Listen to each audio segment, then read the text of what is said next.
প্রধান উপদেষ্টা ডক্টর মোহাম্মদ ইউনূস বলেছেন, অন্তর্বর্তীকালীন সরকার একটি অবাধ ও সুষ্ঠু নির্বাচন অনুষ্ঠানের জন্য প্রতিশ্রুতিবদ্ধ এবং সম্ভবত এই বছরের ডিসেম্বরের মধ্যে ভোট অনুষ্ঠিত হবে।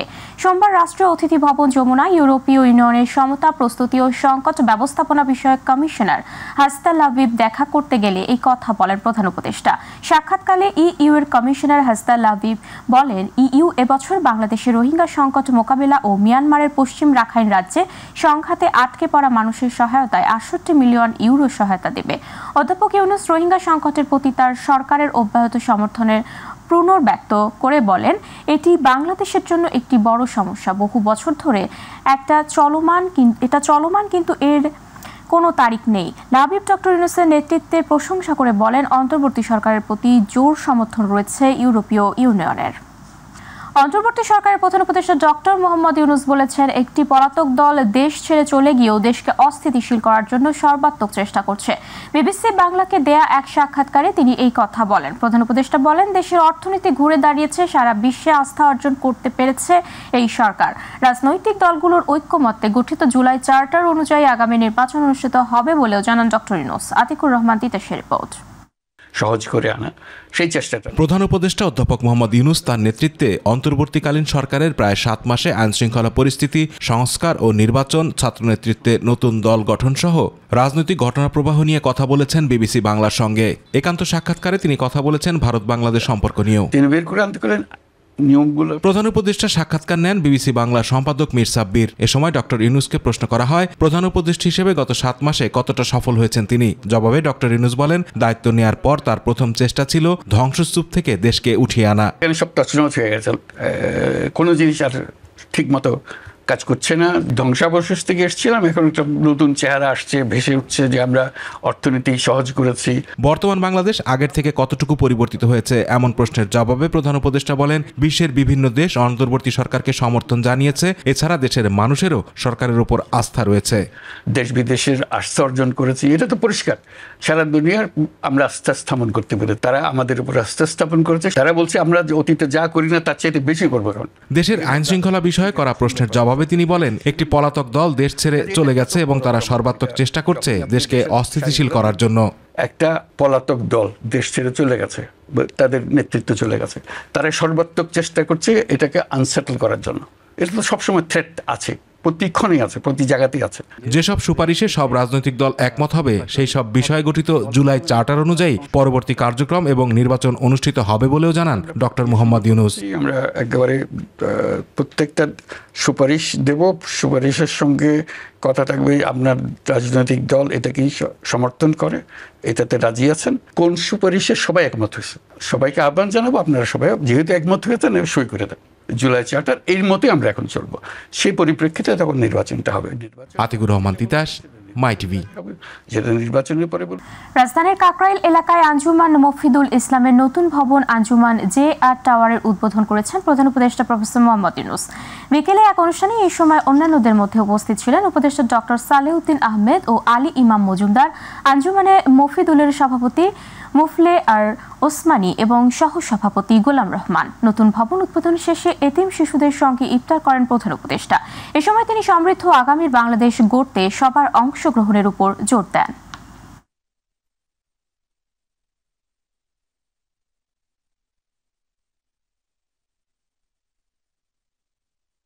আরো যে সমস্ত কাজ আছে সেগুলোর দিকেও আমরা মনোযোগ দিতে পারি, যাতে আমরা আঞ্জুমানে মফিদুল ইসলামের মতো মনোযোগ দিলে বহু সমস্যার সমাধান আমরা নিজেরাই করে ফেলতে পারি। তারা কারোর জন্য অপেক্ষা করে নাই, দাতার জন্য অপেক্ষা করে নাই। দাতার অভাব হলে যে আঞ্জুমানে মফিদুল ইসলামের কাজ বন্ধ হয়ে যেত সেটাও আমি মনে করি না।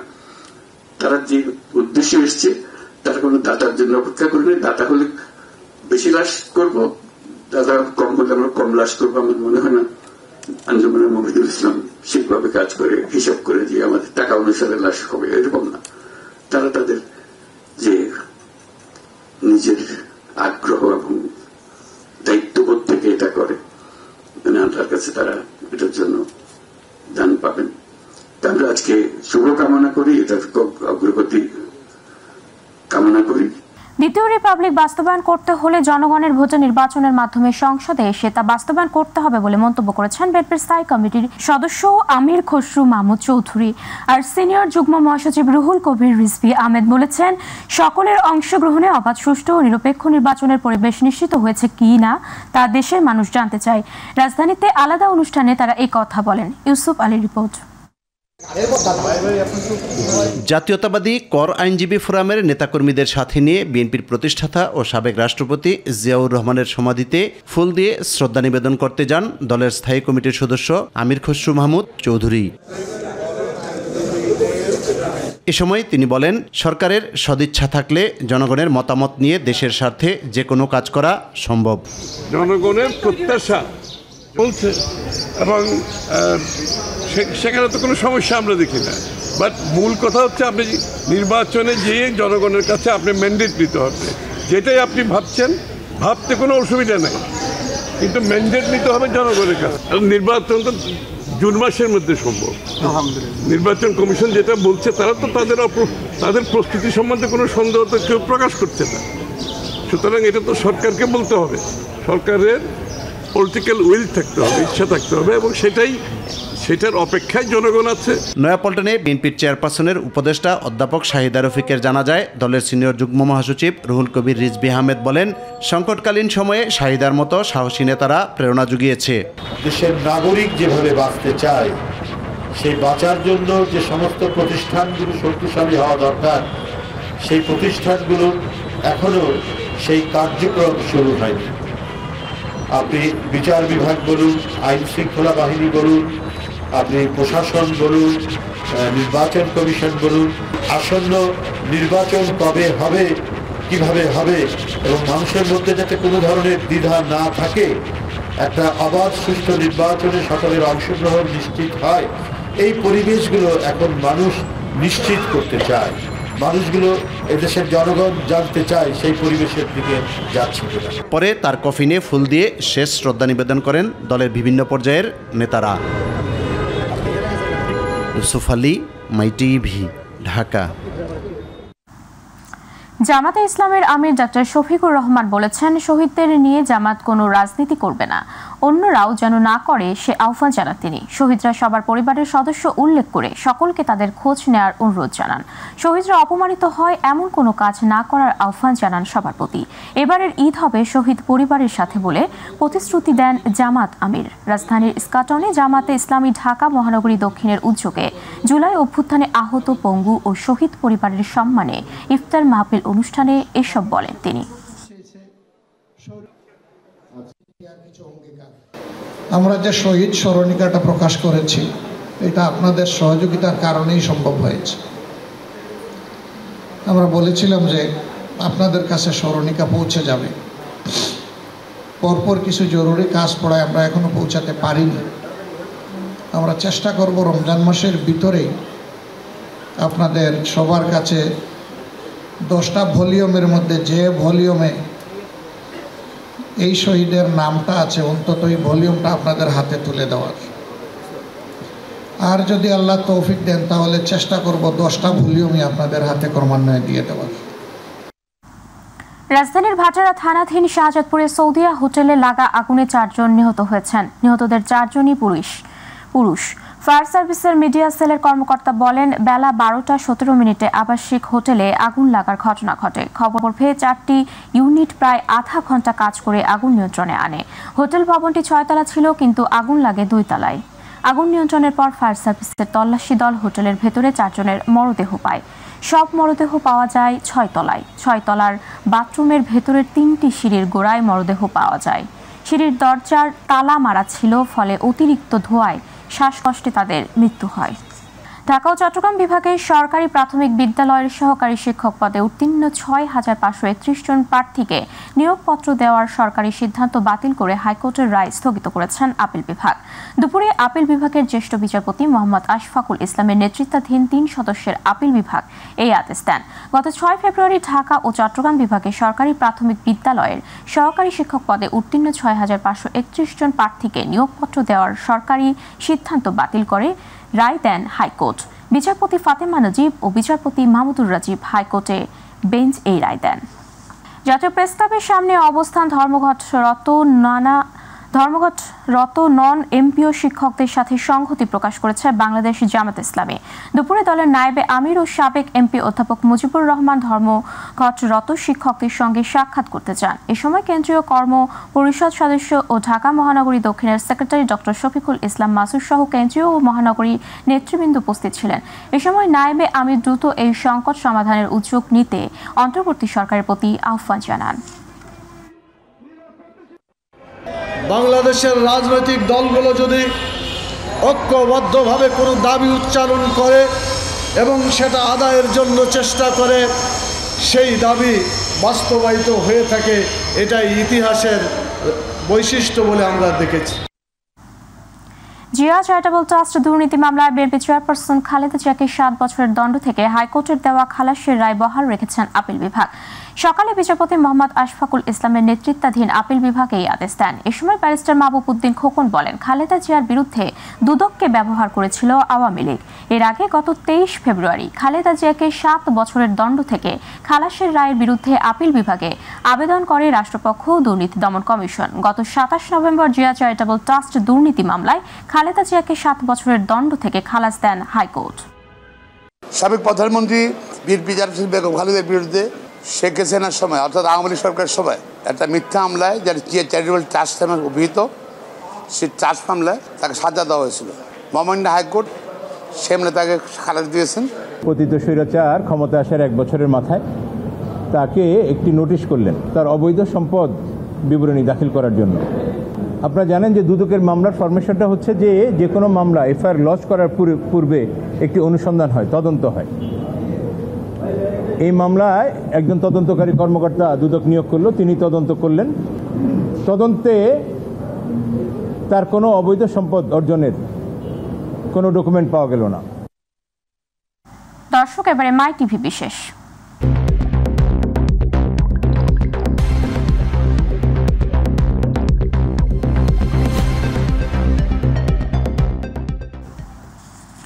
রাজধানীর সড়ক ও ফুটপাত দখল এবং রাস্তার উপর অবৈধ পার্কিং এর কারণে যানজট তীব্র আকার ধারণ করছে। যানজটের কারণে একই পথ রিকশায় কিংবা বাসে বসে 30 মিনিটের পথ পৌঁছাতে সময় লাগছে 3 গুণেরও বেশি। এমনিতেই সুষ্ঠু পরিকল্পনার অভাব সহ নানা কারণে যানজট নগরবাসীর কাছে এখন চির অভিশাপ। তার উপর রাস্তা দখল করে অবৈধভাবে পার্ক করা হচ্ছে সরকারি, ব্যক্তিগত কিংবা বেসরকারি গাড়ি।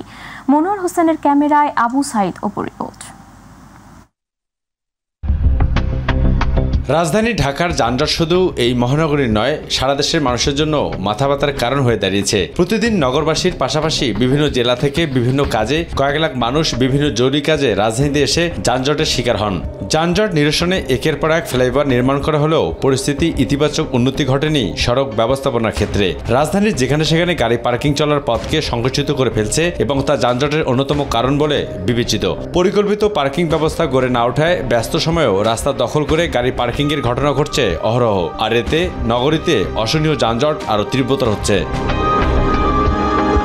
রাজধানীর বিভিন্ন এলাকার আবাসিক ও বাণিজ্যিক ভবনগুলোর পার্কিং সুবিধা বাণিজ্যিক কাজে ব্যবহার করায় রাস্তায় হয়ে উঠেছে গাড়ি রাখার অন্যতম জায়গা। ফলে রাজধানীর রাজপথে পার্কিং নৈরাজ্য অনিবার্য হয়ে উঠেছে।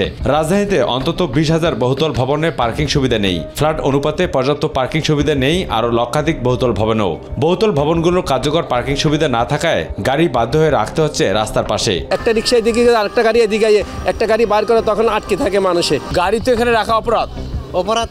এটা জানি, গ্যাপ পাইলাম তাই রাখলাম। আগে থেকে দেখি সরকারি গাড়ি অনেকে রাস্তা দুই পাশে বুক করে রাখছে। কেন তারা এভাবে গাড়ি পার্কিং করে রেখেছেন, এবার সেই উত্তর জানতে চাই আমরা। আমাদের তো মনে করেন যেখানে পার্কিং করতে বলে সেখানেই আমরা করি, করে সারার নাই না চলে যায়। আমাদের তো রোডে ঘাটে থাকতো। এটা অফিসে বলেন, আমার বলে লাভ নাই। এটা অফিস দেখবে। কোন অফিস? এলজিডির সমস্যা সব অফিসে তো আছে। এটা পরিচালক নিজেই করছে, এটা আমি করছি। অন্য কথা বলেন, এই সমস্ত নিয়ে আমাদের কাছে কথা বলবেন কেন? আমরা কি এগুলার গাড়িগুলো এলজিডি গাড়ি তো থাকবে এখানে, গভর্নমেন্টের গাড়ি। সমাজসেবা অধিদপ্তরের সামনে এভাবে নো পার্কিং জোন করে রাখা হয়েছে। তাহলে প্রশ্ন হলো, এই রাস্তা কার? আর কার নির্দেশে বা এভাবে পার্কিং এর জায়গা দখল করে রাস্তা সংকুচিত করে রাখা হয়েছে? এটি আসলে দেখবে কে? এবং যাদেরকে আসলে দায়ভার করা হচ্ছে তারা আসলে ঊর্ধ্বতন কর্তৃপক্ষের ওপর দায়ভার চাপাচ্ছে। কিন্তু এভাবে আর কতদিন? রাস্তায় দোকান পয়সা বলছে কে? না স্যার বলে নাই কে স্যার। তাহলে পয়সা দেন কেন? স্যার আমরা একটু নিয়ে যাবো একটু পরে। হ্যাঁ স্যার নিয়ে যাবো স্যার। এই যে আপনার যে এখানে গাড়িটা সময় নাই ভাই আমার সময়। হ্যাঁ কেন রাখেন গাড়িগুলো ওখানে? নিয়ম কি আছে? আর এক্ষেত্রে সংশ্লিষ্ট কর্তৃপক্ষের দিকে আঙ্গুল তুলছেন বুয়েটের এই পরিবহন বিশেষজ্ঞ। তুলে ধরেন আইন প্রণেতাদের আইন প্রয়োগ নিয়ে নানা সন্দিহান। পলিসি তৈরি করার আগে নিজেদের মধ্যে যে কালচারের যে পরিবর্তন, সেই কালচারের পরিবর্তন নিয়ে কিন্তু তারা ভাবছেন না। মাইন্ডসেটের যে পরিবর্তন সেটা নিয়ে তারা ভাবছেন না। কারণ সরকারি রাস্তায় সরকারি যারা কর্মবৃন্দ আছেন তারাই যদি আসলে রাস্তা দখল করে পার্কিং করে রাখে, তাহলে কি নজির তৈরি করছে, কি দৃষ্টান্ত তৈরি করছে, এটা কিন্তু বড় প্রশ্ন। অবশ্যই তপু, মাই টিভি, ঢাকা। বঙ্গবন্ধু স্যাটেলাইট 1-এর নাম পরিবর্তন করে বাংলাদেশ স্যাটেলাইট 1 রাখা হয়েছে। সোমবার এই সংক্রান্ত একটি প্রজ্ঞাপন জারি করে সরকার। টেলিযোগাযোগ ও তথ্য প্রযুক্তি মন্ত্রণালয়ের উপসচিব মোহাম্মদ রফিকুল ইসলাম স্বাক্ষরিত প্রজ্ঞাপনে বলা হয়, বঙ্গবন্ধু স্যাটেলাইট 1BS1-এর নাম পরিবর্তন করে বাংলাদেশ স্যাটেলাইট 1BS1 করার প্রস্তাব প্রধান উপদেষ্টা ডক্টর মোহাম্মদ ইউনূস অনুমোদন করেছেন। এমত অবস্থায় এ বিষয়ে পরবর্তী প্রয়োজনীয় কার্যক্রম হাতে নেওয়ার জন্য নির্দেশক্রমে অনুরোধ করা হলো। এর আগে উপদেষ্টা পরিষদের বৈঠকে বঙ্গবন্ধু স্যাটেলাইট 1-এর নাম পরিবর্তনের সিদ্ধান্ত হয়েছিল।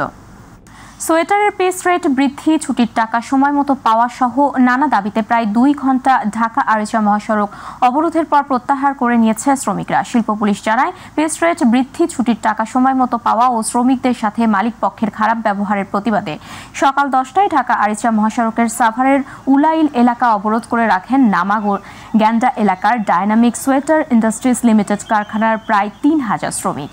এতে করে মহাসড়কের উভয় পাশে যান চলাচল বন্ধ থাকে। পরে সেনাবাহিনী ও পুলিশের আশ্বাসে শ্রমিকরা মহাসড়ক অবরোধ প্রত্যাহার করে নিলে মহাসড়কে যান চলাচল স্বাভাবিক হয়। এদিকে এই ঘটনায় পাশের একটি তৈরি পোশাক কারখানা আনলিমা টেক্সটাইল কারখানায় ভাঙচুর চালানোর অভিযোগে জিজ্ঞাসাবাদের জন্য 2 জনকে আটক করেছে পুলিশ।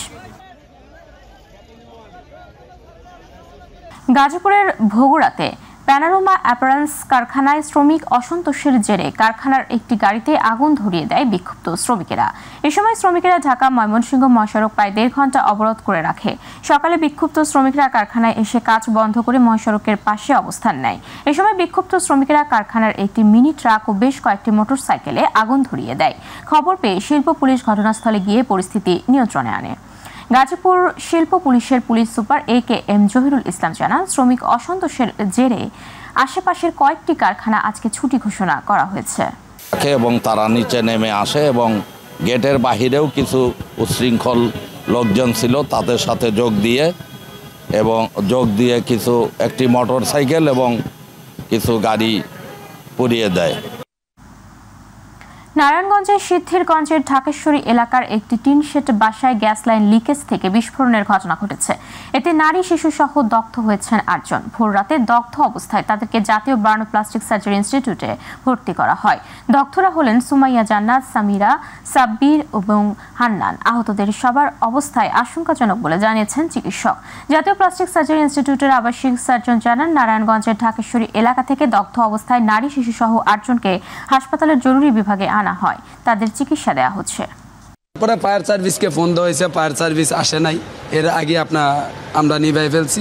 একজন ডাক্তার আছে। যা অবস্থা এখন তো ভর্তি একজন করে ট্রিটমেন্ট দিতেছে আর কি। এখন ভোরবেলা তো ডাক্তারও সব নাই, তাই একজনেই আর কি সবার ট্রিটমেন্ট। ইসলাম ধর্মাবলম্বীদের জন্য অত্যন্ত গুরুত্বপূর্ণ মাস পবিত্র রমজান। এ মাসে পবিত্র ধর্মগ্রন্থ আল কোরআন নাজিল হওয়ায় এর গুরুত্ব অপরিসীম। রমজানে যে কোনো ইবাদত করলে 70 গুণ সওয়াব পাওয়া যায়। তাই ধর্মপ্রাণ মুসলমানরা এই মাসে 5 ওয়াক্ত নামাজের পাশাপাশি তারাবি নামাজ আদায়, সেহরি, ইফতার, দান সদকা ও বেশি বেশি নফল ইবাদতের মধ্যে দিয়ে পার করেন। ইউসুফ আলীর বিশেষ রিপোর্ট। বছর ঘুরে আবারও ফিরে এলো সর্বাপেক্ষা উত্তম মাস রমজান। কোরআন ও হাদিসের আলোকে এই মাসের ফজিলত অন্য মাসের তুলনায় অনেক বেশি হওয়ায় এই মাসটিকে আলাদাভাবে গুরুত্ব দিয়ে থাকেন বিশ্বের অগণিত মুসলমান। ইসলাম মতে সর্বশ্রেষ্ঠ ধর্মগ্রন্থ আল কোরআন রমজান মাসে নাজিল হয়েছে, তাই এ মাসে ইবাদত বন্দেগীর সওয়াবও অনেক বেশি। রমজান মাসে একটি ফরজ আদায় করলে 70টি ফরজের সওয়াব হবে, আর রমজান মাসে যদি কেউ একটি নফল আদায় করে তাহলে একটি ফরজের সওয়াব তার আমলনামার মধ্যে দিবে। আর যেই ব্যক্তি এই রমজান মাসে রোজা রাখবে এবং পরবর্তীতে শাওয়াল মাসের 6টা রোজা রাখবে, পূর্ণ বছর রোজা রাখার সওয়াব তার আমলনামার মধ্যে দিবে। রমজানে শেষ রাতে ফজরের আগে সেহরি খাওয়ার পর থেকে সারাদিন অনাহারে থেকে মাগরিবের আজানের পর ইফতার করাকে অত্যধিক গুরুত্ব দেওয়া হয়েছে। রমজান মাস রহমতের মাস এবং মাগফিরাতের মাস এবং সায়ার মাস, সবরের মাস। এই রমজান মাসে আল্লাহ রাব্বুল আলামিন কোরআন নাজিল করেছেন। এই কোরআনের কারণেই রমজান মাসের এত গুরুত্ব। আর এই রমজান মাস যেহেতু কোরআনের কারণে গুরুত্ব হয়েছে, বিদায় সমস্ত মুমিন মুমিনাত মুসলমান নরনারী প্রত্যেকেরই দরকার কোরআন অনুযায়ী জীবনযাপন করা। কোরআন ও হাদিসের আলোকে জীবন গড়তে এবং নিজেকে পরিশুদ্ধ করতে রোজার মাসকে ইবাদত বন্দেগীর মাধ্যমে কাটানো উচিত বলে মনে করেন এ উলামায়ে কেরাম। মান কামা ঈমানান ওয়া ইহতিসাবান গুফিরা লাহু মা তাকাদ্দামা মিন দামবি। যারা নাকি কোরআন শরীফ তেলাওয়াত করতে পারে নাই, যদি তারাবি নামাজ পড়তে পারে তাহলে তাদেরও খতম তারাবি হয়ে যাবে, কোরআন তেলাওয়াতের সওয়াব তারাও পেয়ে যাবে। ইউসুফ আলী, মাই টিভি, ঢাকা।